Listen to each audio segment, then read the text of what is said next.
Olá, muito boa noite. São 20 horas e 3 minutos. Hoje, 22 de abril de 2026. Essa é a nossa terceira web aula para a disciplina Logística e Distribuição.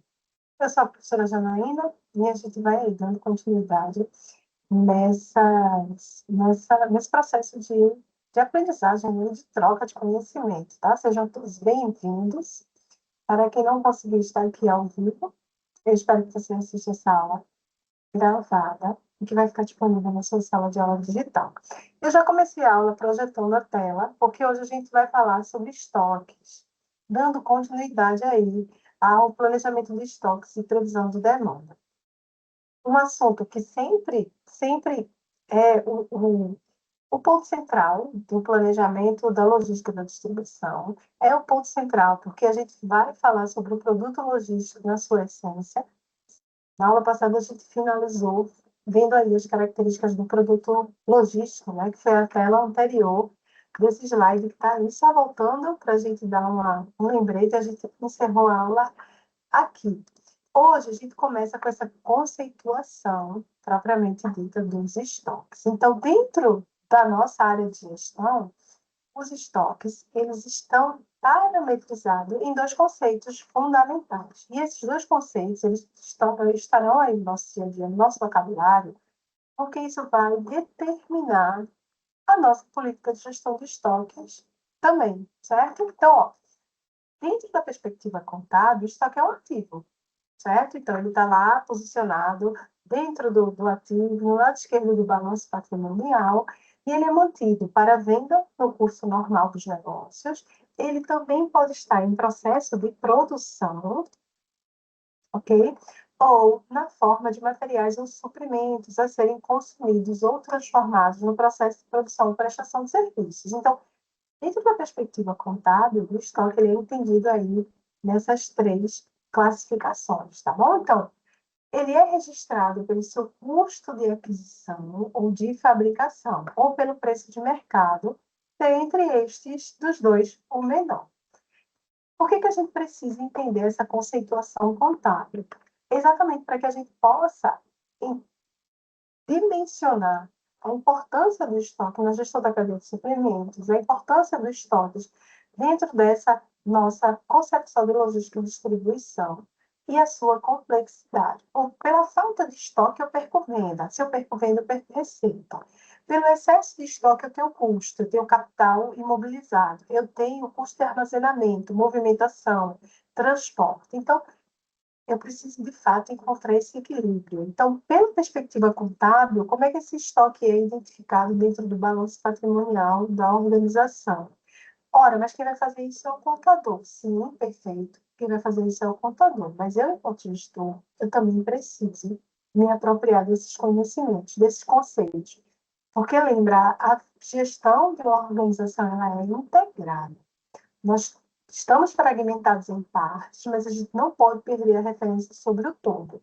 Então, eu preciso sim entender como é que a escrituração contábil registra esse estoque para que eu possa colaborar com essas métricas, com esses indicadores e com o alcance de resultados. Na perspectiva gerencial, estoque ele é um acúmulo de recursos materiais diversos que estarão em diversas etapas do processo de transformação. São materiais que não são utilizados em determinado momento, né? Mas que existem em função de futuras necessidades, sejam elas de vendas, sejam elas necessidades de produção. Então, os dois conceitos eles precisam ser convergentes. Eu não posso apenas enxergar o estoque pela perspectiva gerencial, prática, de aplicabilidade.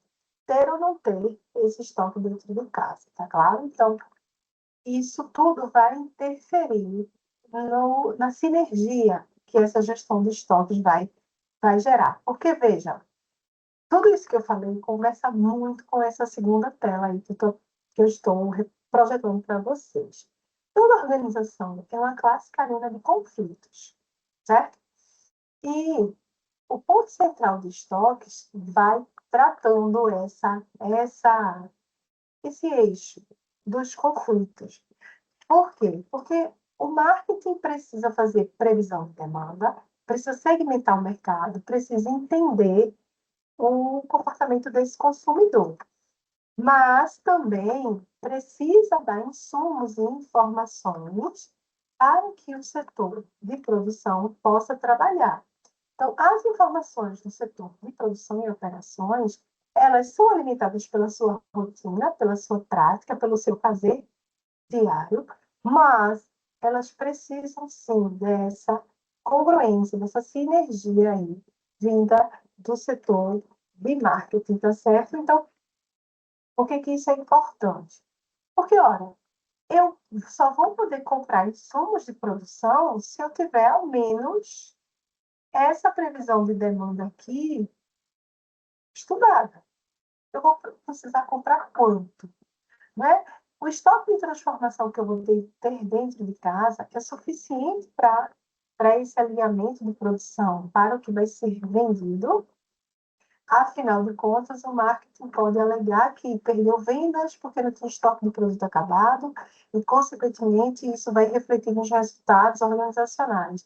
E quando a gente está falando de venda, gente, para as organizações de finalidade lucrativa, a gente está falando do ponto de entrada de receita. Como é que a gente vai gerar caixa para essa empresa, tá certo? Então, o setor de operações também vai dimensionar para mim custos.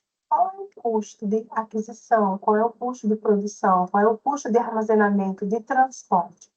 Todos os custos totais para movimentar, armazenar e distribuir esse produto, seja ele acabado, seja ele ainda em processo de transformação. Correto? Então, isso tudo precisa ser, de fato, analisado. Então, um outro setor também vai precisar das informações que vêm do marketing e que vêm da área de produção e operações, que é a logística, que é a sub-área aqui da área de produção e operações, tá? Por quê? Eu preciso saber qual é o espaço, qual é o dimensionamento do espaço para armazenamento desse produto, para desses insumos de produção. Como é que eu vou estocar isso? Então, como vai ser manipulado? Existem regras, critérios, requisitos. O produto é perecível, o produto não é perecível. E aí a gente volta na nossa última aula. Quais são as características do produto logístico, quanto ao peso, volume, o valor que aquela mercadoria vai ter, a sua perecibilidade, se é inflamável, se ele é substituível. Então, são informações cruciais para que nós, gestores de logística e distribuição, possamos ter para poder trabalhar. Assim como o transporte. Eu vou transportar esse produto pelo modal rodoviário, ferroviário, aéreo, em quais condições, qual é a embalagem primária, qual é a embalagem secundária, ou o produto não tem embalagem, o produto vai exposto até o seu cliente final. Então, são muitas decisões sendo analisadas, são muitas perguntas, dúvidas que alimentam aí esse processo de produção, certo? Assim como é o financeiro e o contábil. Financeiro e contábil, né? Todo estoque é recurso financeiro empenhado, é recurso financeiro alocado, é recurso financeiro penhorado. E um dos desafios dos gestores financeiros é explicar para toda a organização. Quando a gente faz o empenho de estoque, quando a gente faz a aquisição de ativos, a gente está imobilizando o capital financeiro. Esse capital financeiro ele podia estar em um banco, em alguma aplicação financeira, rendendo juros. Mas ele está materializado dentro da organização. E essa materialização ela precisa de um prazo de convergência. Em quanto tempo eu converto esse estoque em caixa, em liquidez, tá? Em grana para dentro da empresa. Então, esse é outro desafio. Então, por isso que a gente afirma que toda organização, para alcançar o seu objetivo organizacional, ela é uma arena de conflitos. Isso é um processo natural. E o nosso desafio, enquanto gestor de logística e distribuição, é construir essas pontes. É construir essa harmonização em cima desse objetivo organizacional que foi traçado de forma estratégica e que é natural que ao longo da jornada, ao longo do percurso, a gente vai se perdendo, né? Então, tira nós alunos. Eu preciso passar informações para a secretaria acadêmica quanto à quantidade de alunos que foram matriculados, né? Que serão matriculados. Então, a secretaria acadêmica precisa trazer para mim, efetivamente, quantos alunos foram matriculados. Se eu sou professora do presencial, eu preciso que a coordenação dimensione a capacidade máxima da minha sala. Ela comporta quantos alunos? 50, 100 alunos? E eu preciso dimensionar essas informações para eu poder ter o melhor espaço físico para acomodar os alunos. Então, eu preciso verificar a iluminação, climatização, a acústica dessa sala de aula, porque o professor vai precisar falar e se movimentar para muitos alunos. Então, eu vou ter uma grande audiência. Então, tudo isso eu preciso analisar. Acessibilidade fundamental, recursos tecnológicos físicos, data show, computador, televisor, os assentos. Então, tudo isso é a minha previsão de demanda, que vai estar me abastecendo dessas informações. Então, nós, gestores de logística e distribuição, a gente precisa construir essas pontes, essa harmonia, porque o nosso principal objetivo é aperfeiçoar esses investimentos, né? Fazer com que esse capital esteja muito bem alocado, desenvolver essa expertise para que não falte estoque que comprometa as vendas, não, não, não, não tenha essa alocação de capital sem necessidade, que eu não tenha compras excessivas, é igual eu ir à feira livre todo fim de semana. Se eu ainda tenho em casa o estoque de cenoura, cebola, repolho, para que eu farei a aquisição deste produto? Uma vez que as suas características de produto logístico é a perecibilidade. Então, não faz sentido. Eu preciso fazer compras mais inteligentes, compras mais assertivas, tá claro? Então, essa, essa análise, essa sinergia, essa visão holística, envolve a todos nós, gestores de logística, e a gente precisa, de fato, desenvolver essa habilidade, desenvolver esse olhar mais técnico, tá claro? Só um instante, gente. Eu fui ver se o microfone estava posicionado no lado correto. Combinado? Aqui, olha, continuando, eu trago de fato essa ilustração que foi extraída da referência bibliográfica aí, ó, de Dias. E esse quadro mostra exatamente esse conflito interdepartamental. Então, a matéria-prima com alto estoque, o departamento de compras fez isso porque provavelmente adquiriu um bom desconto na aquisição desses insumos de produção. O departamento financeiro não vai ficar feliz, não, porque vai ter um capital investido e alocado em um bem tangível material e eu estou perdendo de deixar essa grana no banco rendendo juros. Então, há, sim, essa divergência aí, não é? Do mesmo jeito que, se eu tenho alto estoque de matéria-prima, o departamento de produção comemora também, porque não vai ter nenhum risco de falta de material durante a produção. Então, eu não vou ter paradas obrigatórias por falta de insumos, não é? Então, acontece muito isso nos cenários das indústrias por falta de dimensionamento de estoque, por crise nas cadeias globais de suprimentos, por atraso no transporte, por atraso no fornecedor, por atraso na colheita. A colheita de açúcar esse ano atrasou. Logo, a indústria canavieira, as usinas canavieiras, elas terão seu processo de produção mais esticado. Se eu estico o processo de produção, o produto final não chega ao mercado consumidor no tempo hábil. Então, vai faltar açúcar, vai faltar álcool, vai faltar etanol, o que vai faltar? Então, tudo isso precisa ser, de fato, analisado, tá claro? Então, há esse risco e também o departamento de produção vai comemorar, porque se eu tenho estoque de insumos, de matéria-prima, eu vou poder produzir grandes lotes aí de fabricação, ok? Então, essas análises, a gente acaba olhando só para o nosso umbigo e esquece desse olhar do todo. E esse olhar do todo é o que abastece o alcance desses objetivos e o que precisa ser reduzido desses conflitos interdepartamentais. Porque é fato que, ao traçar um objetivo macro, esse objetivo ele precisa ser desmembrado nas áreas funcionais. Toda organização, eu já falei isso em outras aulas, mas não custa repetir. Toda organização ela tem 4 áreas funcionais básicas. Eu tenho finanças de pessoas, operações e marketing. Essas 4 áreas funcionais básicas, elas nortearão o fazer organizacional. E esse planejamento de estoque, ele é crucial. Porque aí, olha, continuando aqui, o departamento financeiro vai dizer, ó, seguinte, você empenhou um grande volume de capital, mas esse capital investido, eu estou perdendo juros, como ele já falou no, no quadro acima, né? Mas também vocês terão maior risco de perda e obsolescência. Esse custo foi calculado? Na maioria das vezes, não. Na maioria das vezes, não vai ser calculado. Porque você precisa se agarrar naquela oportunidade em que você fez um bom negócio. Isso vai aumentar o custo de armazenamento. Como eu já falei, de armazenamento, de transporte, de movimentação, de segurança, de pessoas, porque você vai estar com o estoque dentro de casa. Logo, vai ter que redobrar a atenção.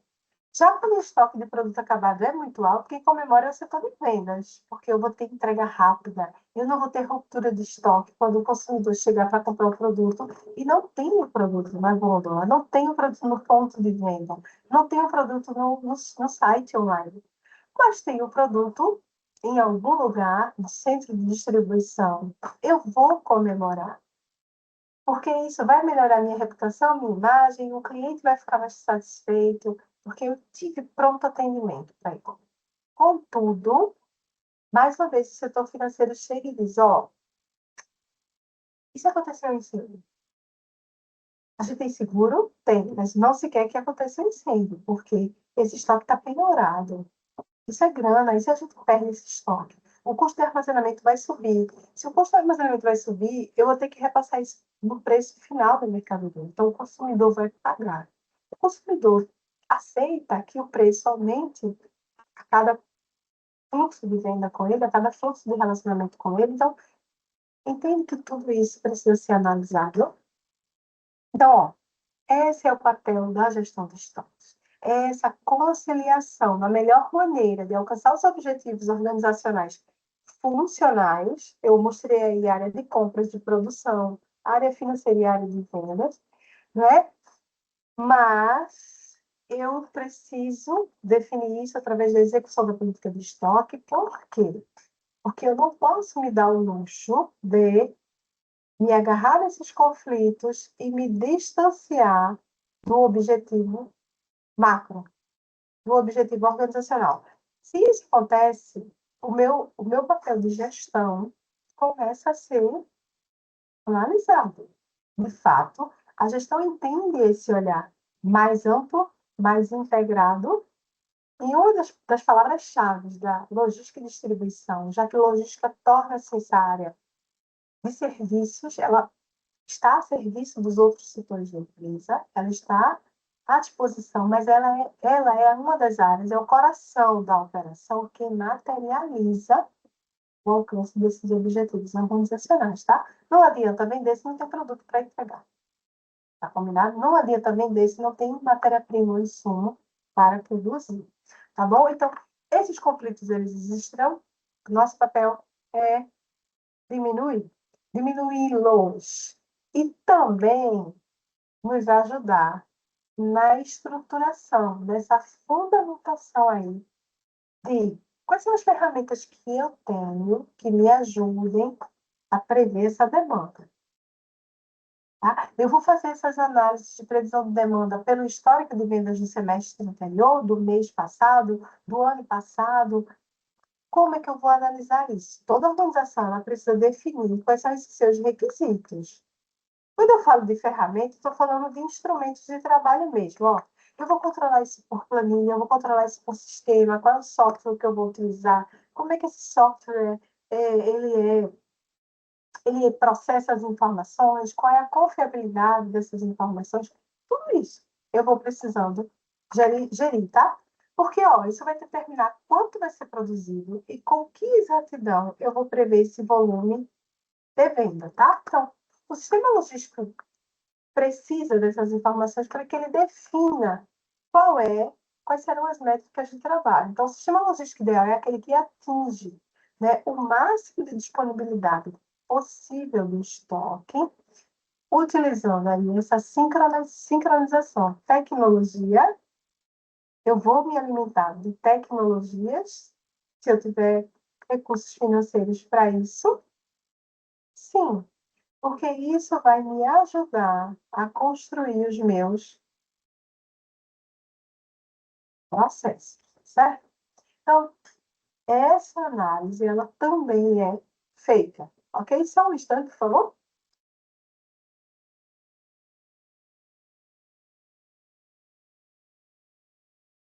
Então, gente, e por que a gente fala que quais ferramentas a organização vai dispor para prever sua demanda? Porque demanda está muito associada a comportamento do consumidor.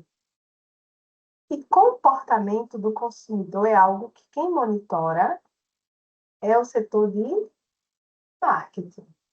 Né? A gente viu aqui, ó, o setor de marketing ele vai segmentar o mercado, ele vai fazer as análises de demanda, ele vai estudar o comportamento do consumidor. Então, eu preciso coletar esses dados. Esses dados vão ser pelos históricos de venda semanal, mensal, quinzenal, semestral, anual.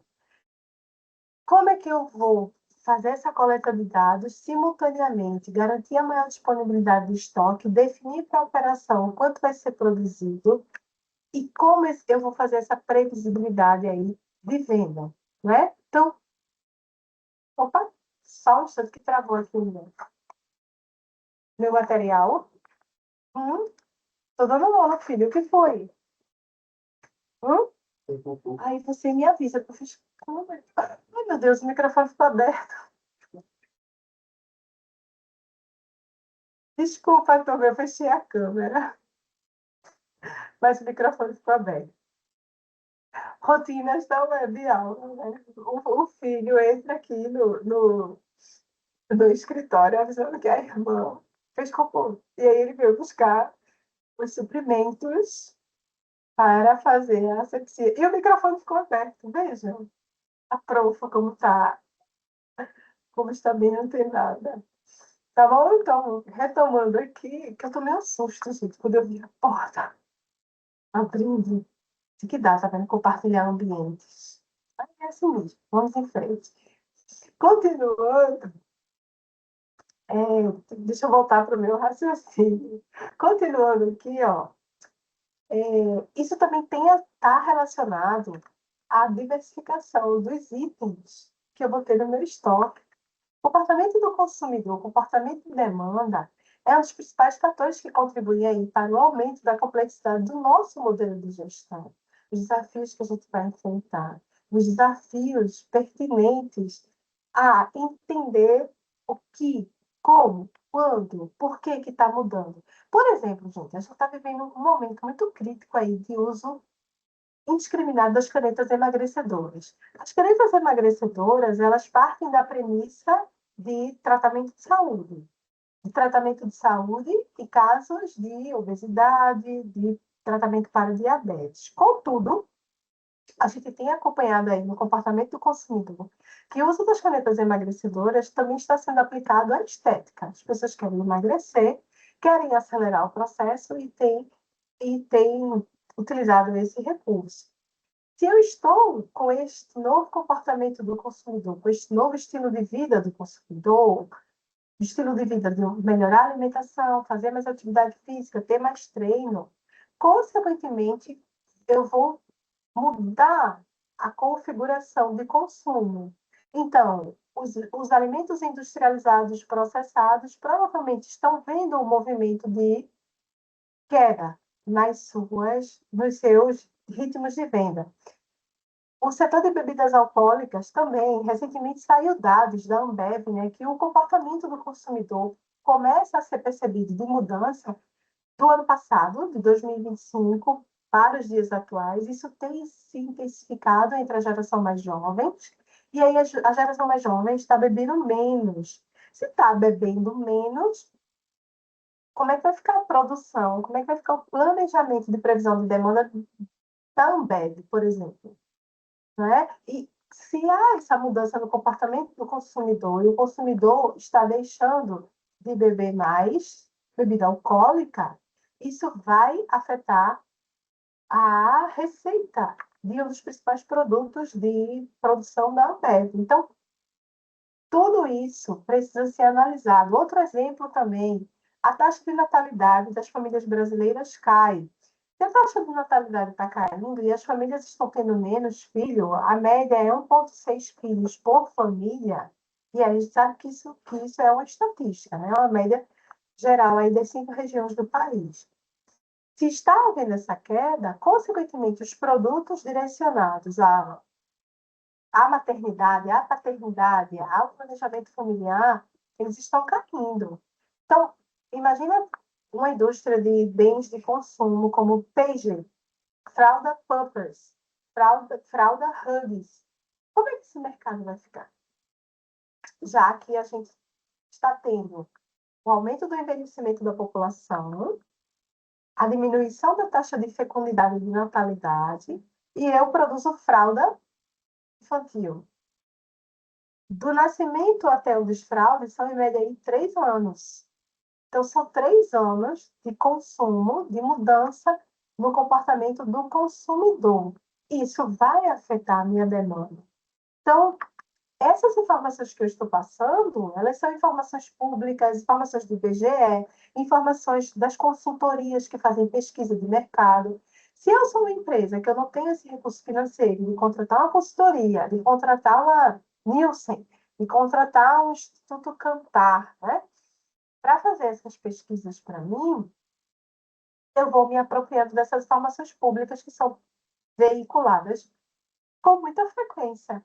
E eu vou perceber como é o comportamento desse meu consumidor, tá? Então, todos esses dados que eu estou falando para vocês aí, eles estão publicados, eles estão o tempo todo aí sendo mostrados. O consumo de canetas emagrecedoras, a queda no consumo de bebidas alcoólicas, que já preocupa a Ambev, esse uso de canetas emagrecedoras que tem adotado um estilo de vida mais saudável, como é que a indústria de alimentos processados e ultraprocessados está se ambientando nessa tendência de mudança do comportamento do consumidor. Porque outra coisa, o comportamento do consumidor ele vai apresentando tendências. E aí lembrem das aulas de marketing, voltem lá na literatura, no referencial bibliográfico da aula de marketing. Isso é macroambiente. Eu preciso estudar essa segmentação do mercado para saber como eu vou me reposicionar. E o terceiro exemplo que eu citei, o envelhecimento da população brasileira e a queda na taxa de fecundidade das famílias. Aí surge um novo mercado. Olha aí, uma quarta variável que a gente está analisando, comportamento do consumidor, planejamento de demanda. O aumento no setor, no segmento de mercado PET, né? As famílias, elas agora têm os animais de estimação. Esses animais de estimação, eles estão dentro da rotina. Então, o mercado PET cresceu muito. E aí é um mercado também que traz um outro comportamento do consumidor. Então, são variáveis que eu, gestor de logística e distribuição, eu não posso me dar o luxo de ignorar, de não acompanhar, de não pensar estrategicamente, porque eu sei que isso vai afetar a minha rotina. Por quê?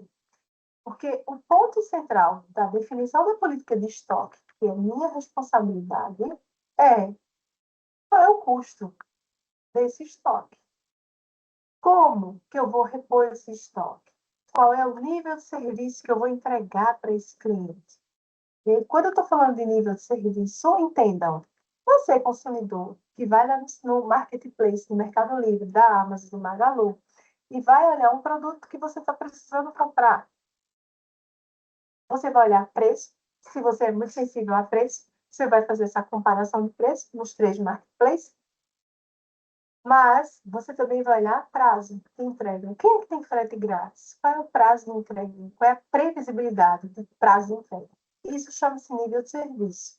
com as metas que serão definidas dentro do seu requisito nível de serviço. Você entrega em 12 horas, 24 horas, 48 horas, o que é o produto, ele está em que central de distribuição, como é que o cliente vai acessar esse produto, o fluxo do processamento de pedido. Acessei o aplicativo, coloquei o produto na minha cesta, confirmei o produto, autorizei a compra, ordem de pagamento para cartão de crédito, para Pix, para boleto bancário, o sistema reprocessou o pagamento autorizado, e isso vai para a central de distribuição para ser separado. Qual é a metodologia de separação? Qual é o transporte que vai ser acionado? Em quanto tempo esse produto chega para o consumidor final? O nível de serviço. É toda a jornada do consumidor durante o seu processo de aquisição desse produto ou desse produto, né? Independente de onde ele esteja, tá bom? Então, ó, apesar que para serviços também, tá, gente? Eu preciso ter ali o estoque, o mínimo de estoque necessário para que eu possa ofertar o serviço. Imagina uma padaria, um salão de beleza, né?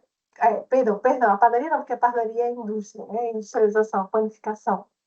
Mas um salão de beleza, que eu estou vendendo serviços. Então, eu chego para lavar o cabelo, preciso ter shampoo, condicionador, creme de hidratação, máscara de tratamento, seja lá qual for o serviço que eu for ofertar. Preciso ter estoque. Mas eu não sou setor de serviços, eu não vendo bem-estar, estética, beleza, mas eu preciso de estoque, tá claro? Então, também precisa ser analisado. Qual é a estrutura de SKUs? SKUs, Stock Keep Unit, ou seja, a menor unidade de medida para mensurar esse estoque. Imagina um marketplace do tamanho da Amazon, quantos mil SKUs rodam dentro da central de distribuição? Isso aqui interfere, ó. Qual o índice do giro do estoque? E é esse giro de estoque que vai indicar a rotatividade desse estoque. Quanto tempo esse estoque fica parado dentro de casa? Qual é a velocidade desse giro? Né? Como é que eu faço esse cálculo? O cálculo ele é feito exatamente através de um indicador de métrica mesmo. Então, eu vou exatamente pegar aí o volume total que foi vendido, dividir pelo estoque médio, dentro aí de um intervalo de tempo. Então, eu vou mensurar em 6 meses. Qual foi o volume total vendido em 6 meses e qual foi o estoque médio de entrada e saída daquele estoque? E aí eu vou calcular esse estoque. Quanto maior que um ele for, ele implica para mim que ele está mostrando quantos giros ele faz, ou seja, quantas vezes eu preciso abastecer o estoque, quanto tempo ele fica no ponto de venda e ele vai saindo. Isso é uma métrica de incidir em atividade da organização, né? O quanto que esse estoque vai girar é a rotatividade de entrada e saída dos produtos, tá bom? Então, a estrutura de SKU é exatamente isso. Olha, eu tenho 100 mil SKUs. Quantas centrais de distribuição eu vou precisar? Essas centrais de distribuição, elas estão mais próximas do meu mercado fornecedor ou do meu mercado produtor? E lembra, vai depender, né? Vai depender do quanto mais próximo você quer estar do seu consumidor para melhorar o nível de serviço para ele, ou se para você, neste momento, é mais importante estar mais perto do seu mercado de abastecimento, dado a sensibilidade e vulnerabilidade da sua cadeia de suprimentos. Então, tudo isso precisa ser recebido e analisado, tá? Ok? Então, continuando aqui, eu vou... Eu preciso saber quais são os parâmetros de controle do estoque especulativo. Gente, quando a gente está falando de estoque especulativo, a gente está falando daqueles produtos mais sensíveis e vulneráveis às mudanças no ambiente externo. Por exemplo, como combustível. Combustível é o clássico quando a gente está falando de estoque, de segurança, estoque especulativo. O estoque de segurança é aquele estoque mínimo que eu preciso manter para segurar a minha operação por 2, 3 dias, enquanto o pedido que eu fiz ao fornecedor chega. O tempo de ressuprimento, o lead time do meu fornecedor é de 5 dias. Logo, eu tenho que ter estoque de segurança para segurar, né? Já está falando para dar aquela estabilidade na minha operação e não haver interrupções. enquanto o fornecedor está trazendo um novo lote de compras que foi feito. Quando eu estou falando de controle de estoque especulativo, ou seja, até que ponto a minha operação tolera a especulação da variação de preço, da variação de abastecimento, né? Se vai ser necessário fazer compra antecipada, porque estou pressentindo, estou sabendo, estou lendo o mercado de que o preço vai subir. E por que que a gente fala de que o combustível é o clássico dos produtos de estoque de segurança de estoque especulativo? Porque o combustível ele tem essa sensibilidade aos conflitos geopolíticos que a gente já vem falando em tantas aulas, né? Ele tem essa sensibilidade. Qualquer variação no cenário geopolítico, o, o barril de petróleo sobe. Se o barril de petróleo sobe, os custos de produção vão subir também, por causa da matriz de energia de transportar insumos, transportar mercadoria. O produto não vem da China por teletransporte, não. Ele vem, de fato, por navegação marítima, e isso precisa de combustível. Ou se ele vem via aérea, isso precisa de combustível. Dentro do mercado interno, a matriz de transporte vai definir muito os custos de produção. No caso da brasileira, é essa predominância da matriz de transporte terrestre. Então, tudo chega por caminhão, carro, moto, e esse custo vai ser repassado no preço final do produto. E isso vai ser afetado. Então, até que ponto é permitida a especulação dos estoques, fazendo se há necessidade de fazer compras antecipadas, verificando aí essa previsibilidade de ter desconto, de aumentar preço de última hora. Posto de combustível faz muito isso com a gente. Bastou a ANP, a Agência Nacional de Petróleo, Gás e Biocombustível, anunciar qualquer aumento de tarifa, o posto de combustível já está reajustando o preço na bomba e, consequentemente, a gente vai estar pagando mais caro. Aquele estoque ainda é o estoque que foi comprado há 3, 4 dias, nem sofreu esse tensionamento. Mas aí a consequência já está vindo, tá? Como é que esse estoque vai flutuar? Que foi aqui, ó, que eu pulei. Ou seja, volatilidade do comportamento do consumidor. Até que ponto o meu estoque suporta uma alta demanda, ó, muito consumo. Lembra da história do papel higiênico na época da pandemia? Sumia rapidamente das gôndolas do supermercado e até hoje a gente está procurando a resposta e não entende por quê. Como é que esse estoque vai flutuar, dado a qualquer mudança no contexto, no cenário? Então, eu, enquanto gestor, eu preciso monitorar esse ambiente de comportamento do consumidor, para que eu possa, de fato, me preparar, tá certo? Então, ó, só que uma rápida definição do que é SKU, que é essa menor unidade de armazenamento. Por que que a gente classifica que é diferente de item? Porque o SKU, ele traz informações com ele. Ele é uma unidade universal que foi implementada nesse vocabulário e nas práticas de gestão da cadeia de suprimentos pela necessidade de você trazer essa gestão de armazéns, principalmente quando você tem muitos itens no seu portfólio, né? Então, o item, ele é puramente um produto. Esta garrafa azul que eu estou tomando água, esta caneta que eu risco a tela do slide. Então, o item, ele não traz informações relevantes ao teu processo de gerenciamento, não. O SKU traz, tá? Então, aqui eu trago uma ilustração e o código SKU para gestão de estoques, de armazém. E aí o produto, ele é codificado, ó, MB-LCD 42P. E cada codificação dessa vai ter uma explicação. MB, a marca tipo B. LCD é o tipo do televisor, sua característica física, né? Seu atributo físico. 42 é o tamanho da sua tela, 42 polegadas. E P é na cor preta. Então, o SKU, ele traz essa informação gradativa na tua gestão de armazenamento. Então, por isso que eu faço essa pausa, esse parêntese, para poder trazer essa explicação aí para vocês, tá certo?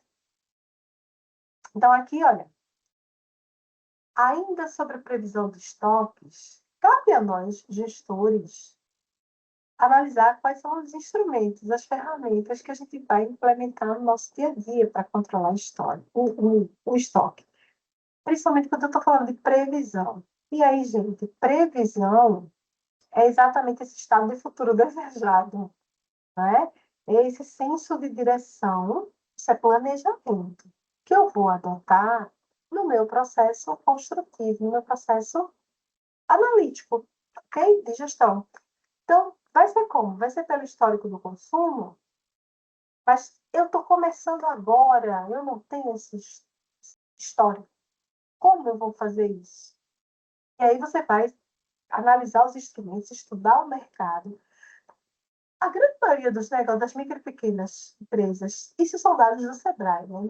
Isso não são dados meus.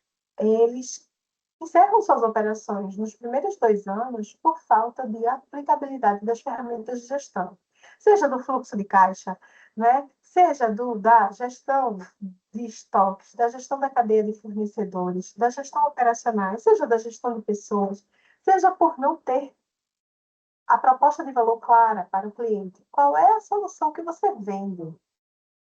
Isso é muito importante, porque precisa ter essa clareza para você saber que território, em que mercado você vai se firmar. E aí, cara, eu estou começando agora, eu não tenho histórico de consumo. Como é que eu vou fazer a minha previsão de demanda? Você vai ter que estudar o mercado. Você vai ter que, de fato, ir lá, olha, queimar as pestanas. Quem é o seu segmento? Ah, meu segmento é de serviços. Mas que serviços? Educação, finanças, saúde, beleza? Estilo de vida? Que serviço que você vai se jogar, tá? Então, isso precisa também ser analisado. Então, o histórico do consumo, a análise desse histórico de consumo para quem já tem, para quem ainda não tem, vai percebendo, vai buscando dados do próprio mercado, dos concorrentes, do que já está aí publicado e acessível. Tá bom? Então, é estudar mesmo, é estudar mesmo. Como é que eu vou formular o meu modelo? Eu vou utilizar os modelos que já tem aí no mercado. Quais modelos que tem dentro aí do mercado de previsão de estoque? Eu vou utilizar projeção, ou seja, eu admito que o futuro é uma repetição do passado. Então, eu vou projetar 2026 mediante o que aconteceu em 2025. E aí, qual é o lado ruim, a desvantagem desse tipo de ferramenta? O consumo para eles é estático. E aí vem uma mudança no comportamento do consumidor e me pega desprevenido, porque eu não fiz essa apreciação aí correta, não é? De entender que o consumo não é estático, ok? Então, aqui, olha, qual é a explicação? Né? Perdão, eu vou fazer essa previsão de estoque por por metodologia explicativa, ou seja, eu vou utilizar estatística, correlação, regressão para explicar o comportamento de tênis. E aí são métodos quantitativos, tá? Então, eu preciso ter essa habilidade de entender esses métodos, saber utilizar isso numa ferramenta de Excel. Mas, para isso, eu preciso ter dados anteriores. Então, se eu estou começando agora, eu não vou ter esses dados tão refinados e robustos. Ou vai ser pela metodologia de predileção, que é aquela metodologia em que os funcionários mais experientes, que conhecem o mercado, que conhecem a dinâmica do negócio, e aí é nesse momento em que eu vou em busca de recursos, de pessoas que já atuam nesse mercado, para que ela tragam a sua experiência para o meu negócio. Isso vai me ter um custo, né? Eu vou ter que ter ofertas financeiras muito boas para esses profissionais. Mas o mercado faz essa dança das cadeiras sem problema nenhum, tá? Tira recurso de uma empresa, traz para outra, busca fazer essa projeção, né? O pessoal que trabalha na área financeira mesmo vê isso com muita frequência. A pessoa é convidada a ir trabalhar na concorrência, mas tem que levar sua carteira de clientes, tem que levar toda essa sua expertise para o novo desafio profissional. Então, qual modelo eu vou formular para a minha realidade, para o meu segmento. Ok? E isso vai interferir na avaliação do modelo, qual é o período previsto que eu vou analisar, como é que eu vou fazer as devidas correções. Tudo isso, gente, é a gestão se alimentando da prática, é o meu dia a dia. É exatamente como eu vou coletando e apurando essas informações. Só um instante, por favor, eu vou fazer uma pausa.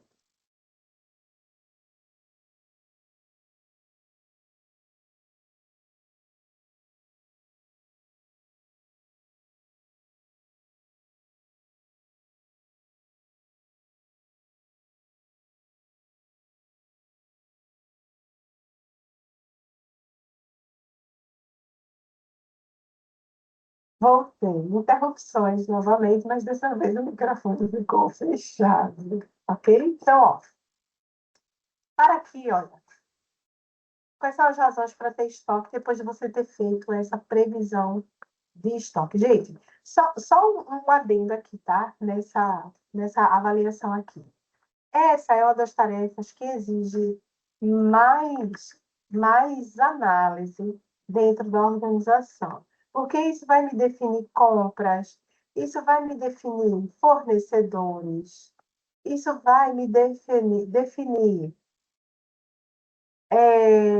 estrutura física, instalações físicas. Isso vai definir, além das instalações físicas, transporte, o dimensionamento de frota que eu vou precisar utilizar, própria ou de terceiros, assim como isso vai me definir equipe. Então, não é só fazer uma previsão de demanda de que eu vou vender 1.000 unidades, 10.000, 100.000, 1 milhão. Não é apenas isso. É toda uma cadeia de abastecimento mesmo para me ajudar a fazer, para me materializar isso. Porque, olha, lembra, eu não posso perder de vista objetivos. Eles precisam estar muito claros dentro de toda essa cadeia, dessa construção, tá? Então, é complexo. Gestão é complexo. Se fosse fácil, de fato, se alimentar da prática, apenas da prática, todas as organizações teriam sucesso. Quando, na verdade, a gente vê muita organização batendo cabeça, negócios fechando, que é a pena, porque toda organização ela também tem a sua função social. Olha quantos elementos estão aí envolvidos. Os fornecedores com quem eu vou manter relacionamento, a comunidade com quem eu vou manter relacionamento, no entorno, né? Então, vai ser a empresa que vai fornecer a quentinha, o almoço, o fardamento, os EPIs. Então, existem N fornecedores se alimentando ali daquela função, daquela organização, tá bom? Então, essa é uma atividade, de fato, mais complexa dessa previsibilidade de estoques, ok? Então, ó, por que ter estoques, então? Ora, estoques é esse ponto central de conflitos. Se os setores eles acabam aí entrando em processo de dúvidas, de choque e objetivos distintos. Por que, que a gente precisa ter estoque? Primeiro, a gente está num ambiente de pura incerteza.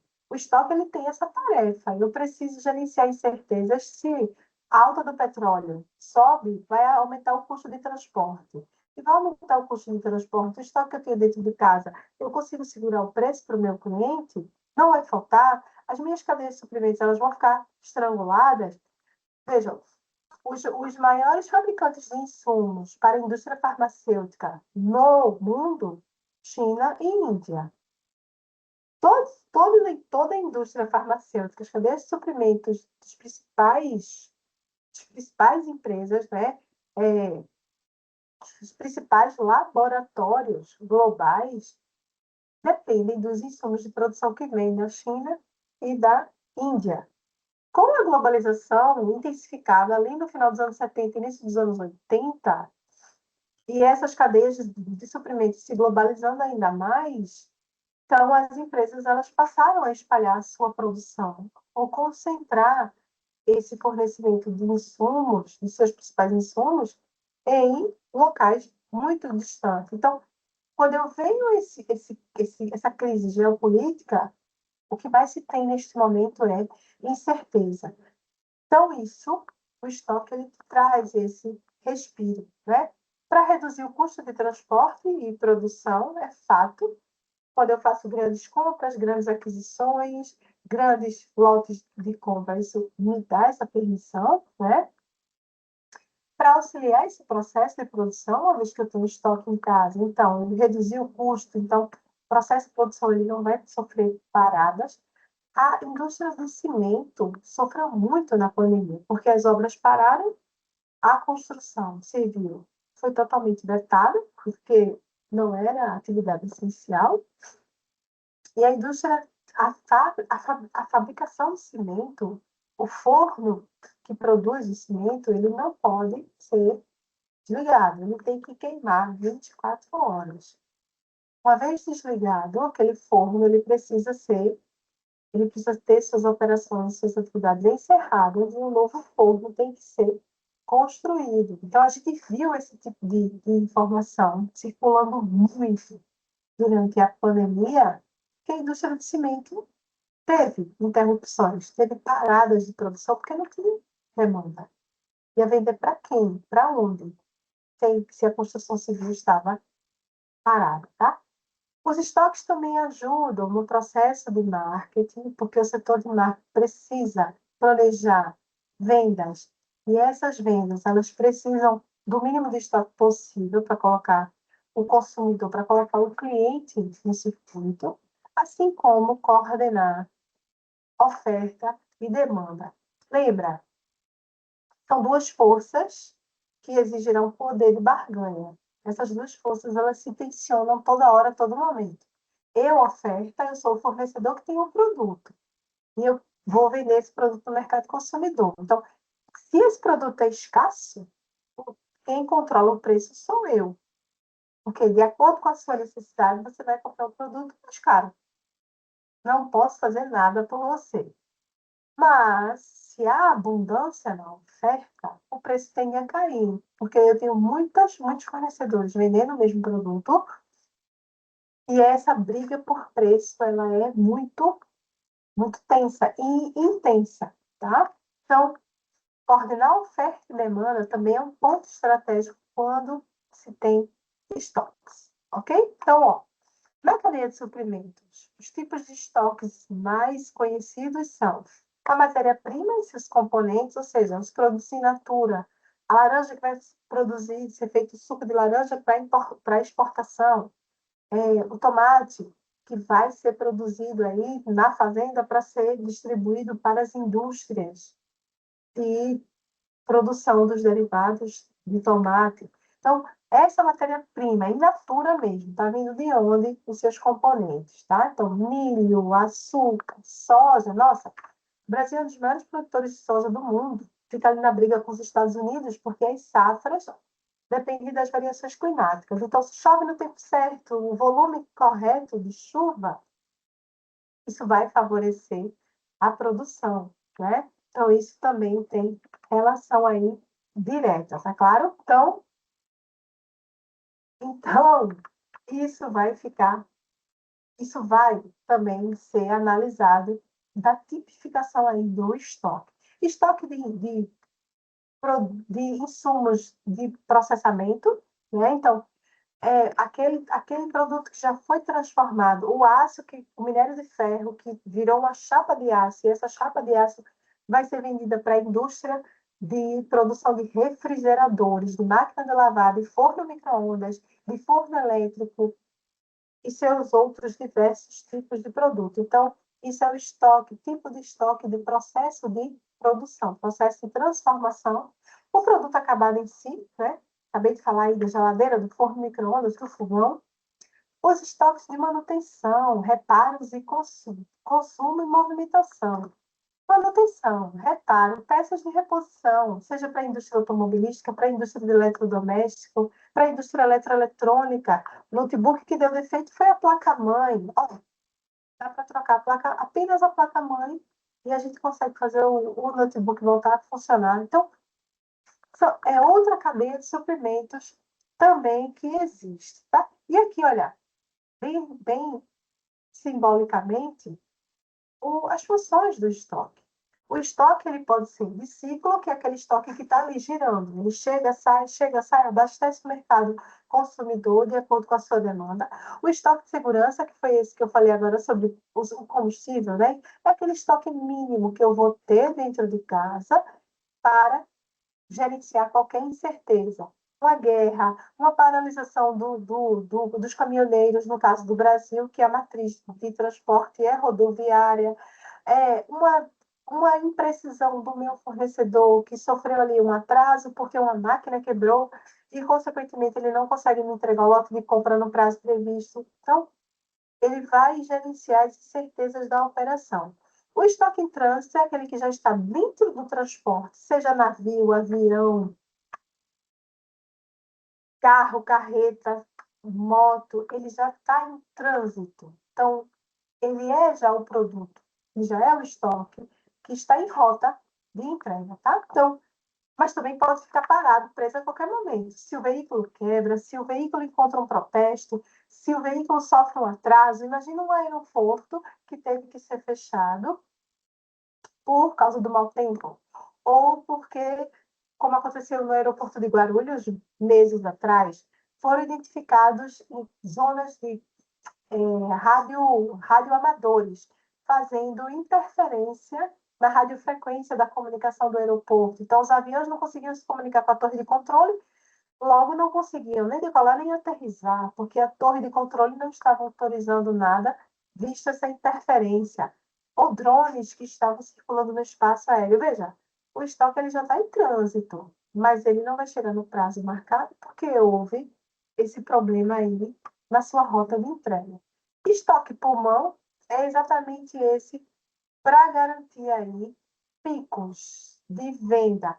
É um pouco parecido com o estoque de segurança, tá? Mas é aquele estoque que provavelmente já está dentro do ciclo, mas ele atende emergencialmente picos de demanda aí e a capacidade que a empresa tem de atender. E o estoque especulativo, que eu falei para vocês, ele está muito vulnerável às oscilações de preço, né? Porque eu estou aproveitando alguma vantagem competitiva, alguma vantagem comercial, alguma vantagem econômica. Como eu falei sobre o exemplo aí dos postos de combustíveis, que já anunciam o aumento da bomba para o consumidor final, muito antes deles renovarem aquele estoque. Então, se a ANP, neste momento, 21 horas e 1 minuto, autorizou o reajuste da gasolina na bomba em 5 centavos, daqui a uma hora os postos de combustível já estarão com esse reajuste apontado. Tá? Então, estoque especulativo. Tá? Muitos desafios com relação às questões de estoques que as organizações têm. Tá? O primeiro, informações. Gerenciamento de dados, gerenciamento dessas informações. Segundo, inventário com precisão. O inventário físico ainda é uma realidade muito presente e necessária nas organizações, né, que trabalham com grandes SKUs. E pequenos também, tá, gente? Porque eu vou confrontar as informações entre o estoque físico e o estoque que está no sistema. Normas claras para movimentação. As empresas ainda precisam definir, né, como esse gerenciamento vai ser feito. A contabilidade tem uma metodologia clássica, que é a metodologia PEPS, ou FIFO, First In, First On. O primeiro que entra é o primeiro a sair, que é a metodologia autorizada aí pelas normas internacionais de contabilidade no Brasil, tá? Assim como pelo Comitê de Pronunciamento Contábil e o Conselho Federal de Contabilidade. Então, eu preciso ter essas informações claras de movimentação para saber como o estoque vai circular. Assim como previsão de demanda e evitar desperdício, né, de estoque e implementar sistemas de gestão integrados. Gente, todas essas informações, elas estão na literatura, estão no e-book para vocês estudarem. E os materiais que eu utilizo em sala de aula, eles são meramente ilustrativos para a gente discutir. Mas essa previsão de demanda é muito desafiadora, né? Eu estava falando aqui sobre a Ambev e eu tinha deixado aberto aqui o material para vocês, só para a gente poder pontuar como que a previsão de demanda traz esse reflexo dentro das organizações, tá? Imagina eu, que sou do setor da educação. Qualquer crise econômica, crise financeira, crise econômica, aumento da inflação, a, a cesta de produtos do consumidor brasileiro que envolve a educação, ela é cortada, porque eu perdi emprego, a inflação está muito alta, tem que pagar aluguel, comprar alimentos, então eu vou deixar de pagar a faculdade, eu vou deixar de pagar o cursinho de inglês, eu vou deixar de investir em conhecimento e em educação temporariamente. Quando as coisas se organizarem, eu volto. Mas essa variável, ela é real. Né? Então, aqui, olha aqui, ó, que eu estava falando sobre estilo de vida. Deixa eu pegar aqui a minha aqui. Está aí aparecendo para vocês, certo? Então, aqui, ó, entenda por que os brasileiros estão bebendo menos e quais são os impactos para a indústria. Isso foi uma reportagem de 16 de novembro de 2025, mas recentemente a Folha de São Paulo publicou também uma pesquisa, eu não sei se foi da Kantar ou de outro organismo aí de pesquisa, que pesquisa mercado consumidor, tá? Então, aqui, olha, uma nova pesquisa Ipsos e PEC, realizada pelo Centro, a pedido do Centro de Informações sobre Saúde e Álcool, confirma um movimento que já aparecia no comportamento cotidiano de 5 milhões de brasileiros. 64% dos adultos afirmam não beber em 2025, um avanço expressivo em relação a 55% registrado em 2023. Olha, isso é uma tendência de comportamento. Eu preciso monitorar essa tendência de comportamento, porque isso vai afetar a minha previsão de demanda, consequentemente, a minha política de gestão de estoques. Porque se eu vou ter menos estoques, para que eu ter grandes centros de distribuição? Né? Então, eu tenho um imobilizado, que é aquele prédio, aquele galpão, e eu vou ter que colocá-lo, entregar ele, se ele for alugado, terei que entregá-lo, e isso vai me dar um alívio aí nas contas, né? Porque aluguel é custo fixo. Então, entende como é que isso vai movimentando aí? E aqui, ó, entre os mais jovens, a mudança é ainda mais acentuada, né? Passou de 46 para 64 pessoas de 18 a 24 anos. E um dos reflexos, gente, é a mudança no estilo de vida. Aqui está uma influenciadora digital e ela diz, ó, parar de beber foi a melhor coisa que eu fiz por mim. É mais interessante acordar no domingo e postar foto de uma medalha de corrida do que ficar com aquela ressaca moral. E esse comportamento do consumidor já está, vou só fechar isso aqui, já, isso já está no nosso dia a dia. Não, isso não é uma bolha, não. Isso é uma bolha que está aí se rompendo. Se a gente olhar as nossas redes sociais, a gente sempre vai ter um conhecido que está lá publicando seu crossfit, sua corrida matinal, sua musculação, sua refeição mais saudável, seus suplementos que estão sendo tomados, comidos, ou seja, suas marmitas. Né? Então, se a gente fizer essa análise dentro da nossa bolha da rede social, a gente vai encontrar, sim, esse comportamento aí do consumidor. Tá? Então, aqui, ó, Gabriele não está sozinha nesse movimento, né? Histórias como as de Rayane e Gabriele mostram que um comportamento que tem sido mais frequente entre as gerações mais novas e que tem mexido com o mercado. Os brasileiros estão bebendo menos e, quando bebem menos, consomem com mais critério. Então, canetas emagrecedoras, indústria de bebidas alcoólicas, indústria da alimentação saudável, em contrapartida, os alimentos embutidos. Então, o consumidor, é ele quem toma a decisão de para onde o dinheiro dele vai. Se eu só tenho R$ 100, como é que eu vou gastar esses R$ 100, tá bom? Comprando um look novo para ir treinar, comprando, fazendo a feira da semana de mais frutas, legumes, verduras e proteínas, ou pegando esses R$ 100 e indo para uma lanchonete e gastar no fast food, comprando o fast food, o combo, né? Fast food, batata frita e refrigerante. Então, Isso tudo vai impactar no, nas cadeias de produção de diversos setores, tá? E aqui traz as estatísticas, ó. Entre os que não bebem, 58% dizem que não tem interesse. Então, esse mercado aí, de fato, é um mercado que não vai ser atraído pela indústria de bebidas.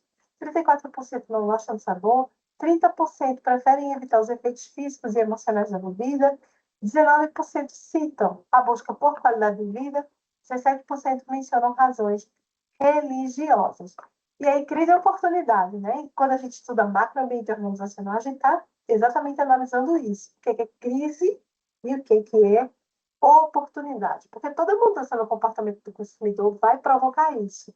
Foi a nossa migração para os serviços digitais, Netflix, Airbnb, Uber, as fintechs bancárias, a bancarização digital, que nos tirou da casa lotérica, que nos tirou do caixa eletrônico e que nos tirou da boca do caixa mesmo para pagar boleto, sacar dinheiro, entre outros.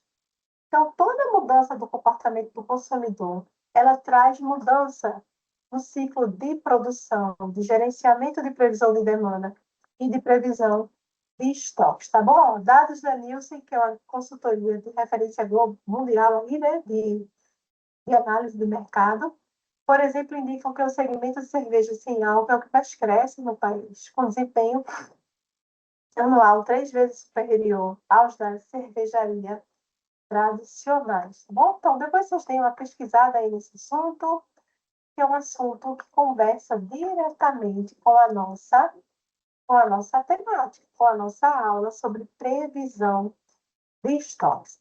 Eu ainda tinha separado no material de hoje para a gente dar uma continuada e verificar a adequação dessa previsão de demanda ao sistema de produção, que aí é o sistema de produção puxada ou empurrada. Just in time, que é o que foi implementado desde o sistema Toyota de produção dos 50, década de 50 do século 20, mas agora, com essa crise geopolítica, as empresas voltam a fazer o modelo híbrido ali, just in case com just in time, ou seja, o estoque mínimo no tempo certo, no momento certo, no ciclo de produção correto, ou just in case, que é esse estoque já mais dimensionado, um pouco maior, para abastecer minha produção, para que eu gere estoque, para que eu possa vender, tá bom? Então, pelo avançado horário, já são 21 horas e 11 minutos, a gente continua esse assunto, essa abordagem na próxima aula. Combinado? É, na próxima aula a gente continua essa abordagem. Ok?